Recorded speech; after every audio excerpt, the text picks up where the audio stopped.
Nous allons maintenant pousser la porte d'un laboratoire, celui de Phytodia, entreprise basée à Ilkirch, qui depuis 15 ans maintenant croit aux vertus thérapeutiques des plantes. Ainsi, il les transforme pour le compte de grandes marques ou pour sa propre gamme de cosmétiques. Anne-Laure Marie, Arnerap.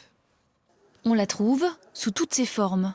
Molécules, poudre, huile ou crème, la plante est ici décortiquée, mixée, assaisonnée, et pas n'importe quelle plante. Forcément médicinale et forcément locale, serpolet, arnica ou alchimie, récoltée dans les Vosges. C'est peut-être moins sexy d'aller chercher une plante dans les Vosges que d'aller en Amazonie, mais en tout cas, les plantes qu'on y trouve sont tout à fait intéressantes. Et puis, elles ont l'avantage ici de pouvoir être récoltées au moment le plus adéquat. C'est-à-dire qu'en collaboration avec les producteurs avec lesquels on travaille, on arrive à trouver le moment propice où les molécules sont les plus concentrées. 15 années après la création de ce laboratoire à Ilkirch, ils sont 8 à travailler sur ces plantes, à tenter d'en extraire la substantifique molécule. Nicolas Belin, par exemple, travaille sur un colorant alimentaire de couleur bleue.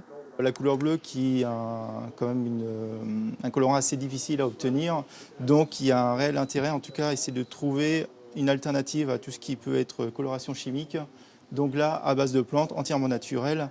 Le laboratoire a ainsi fabriqué 2500 extraits de végétaux, commercialisés ensuite sous forme d'ingrédients.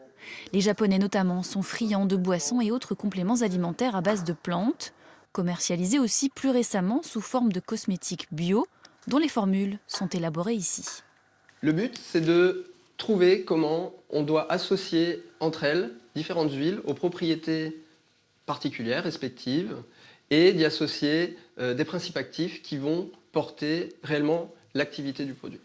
Le laboratoire ne communique pas sur son chiffre d'affaires, mais reconnaît une croissance de 46% cette année grâce notamment à des partenariats avec les stations thermales du Grand Est et les instituts de beauté.